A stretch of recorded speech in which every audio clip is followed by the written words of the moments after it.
my fellow Clashers, and thank you for joining me in the second part of the 6-part video series on how to have a successful attack in war.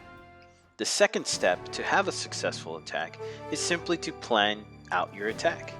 This is a crucial step, especially when you're attacking in war.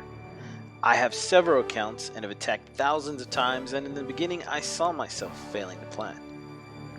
Looking at some of my clanmates' attacks, I know they have missed this step too. Now, I want to make sure that you take the necessary time to examine the base and to plan out exactly how your attack is going to go. Some clashers have their strategy set and they don't deviate from that. But this doesn't always guarantee that you're going to have a successful attack. When every attack is the same, you never change up your troops and you never change up your spells. So depending on the base composition, there's a high probability there's a base out there that you cannot beat. So it's very important to not miss this step and to not go in there without first examining and planning your attack. Now, every base is designed differently, and you know what? The same person can go in with the same composition and attack the exact same base, and you'll have two different results. One where there's a 3-star and one where there's 1 star or no, even no stars. It just really depends.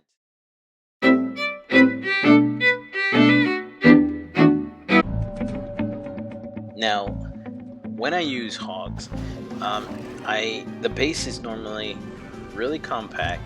There's no big gaps in between the defenses, so I'm pretty sure that the big bombs are either all around the edges or somewhere not really that you can't really tell where they are.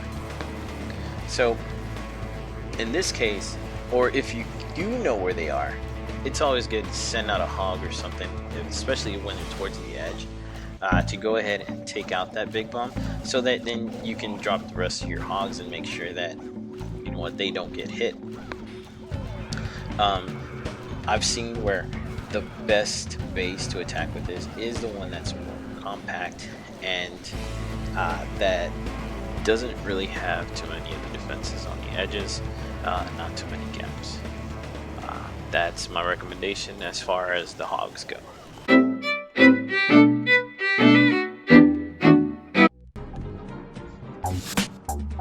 Now, there's also the Go Wipe.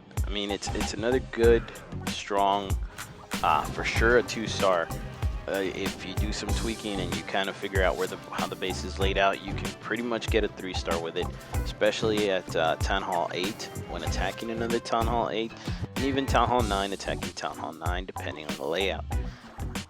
Now, this is the attack that you want to use if they have a strong center, meaning things like the Tesla farm or the mortars or a lot of defense towards the center and a lot of the other stuff around the edges. This is definitely something that will push you in to the base without having to use things like jump spells and things like that. So definitely an option you want to keep open.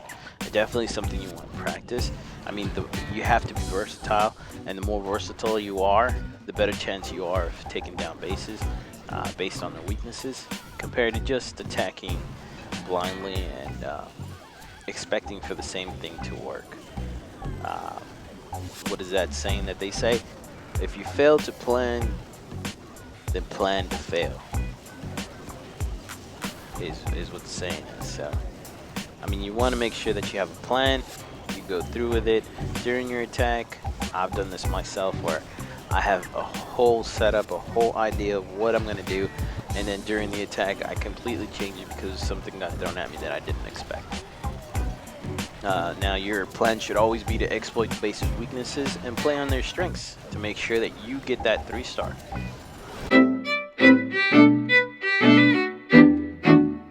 The next strategy that I want to kind of go over is the Dragling attack. It's one of the best attacks that you can use in Town Hall 7, Town Hall 8, and it's even coming back a little bit in Town Hall 9. Not so much, but it is another option, especially with the new level 4 dragons that are available. And it's really one of those attacks that you can use if you have a symmetrical base. Even if it's a little bit more spread out than normal, it's still a good attack strategy. I myself use a rage spell and a haste spell. In addition to that, I use 3 additional balloons in my build, as well as a hog or another balloon, depending if the base I'm attacking has troops inside their clan castle.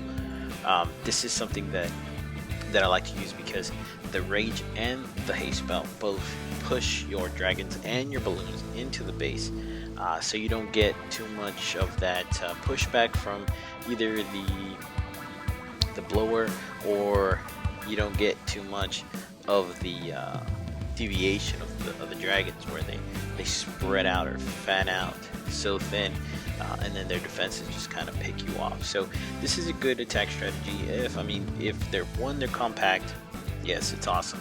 But even though if they're spread out, if you use the combination of the rage spell and the haste spell, then you shouldn't have too much of a problem pushing your troops in, or pushing your balloons and getting those air defenses.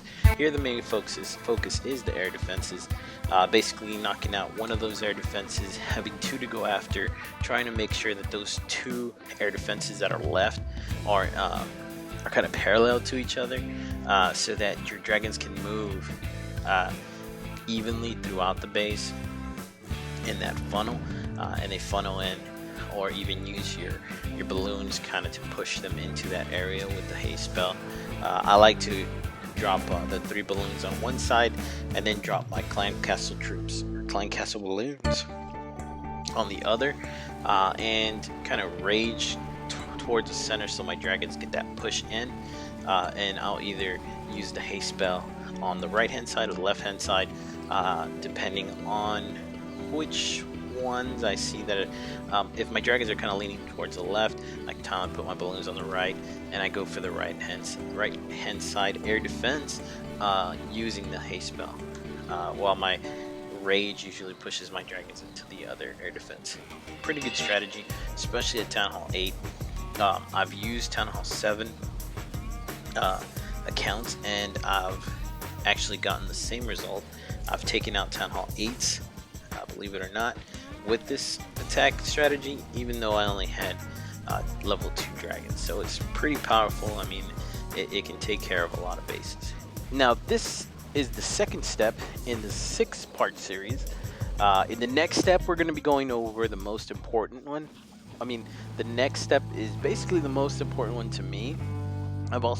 This is one of the main focuses of the original video I made last year, but I want to make sure that I emphasize on the next step. So this is really going to help you, especially if you're going into war, and can definitely help you out if you're trying just to attack for loot. I hope to see you all next week, and remember, clash on, players.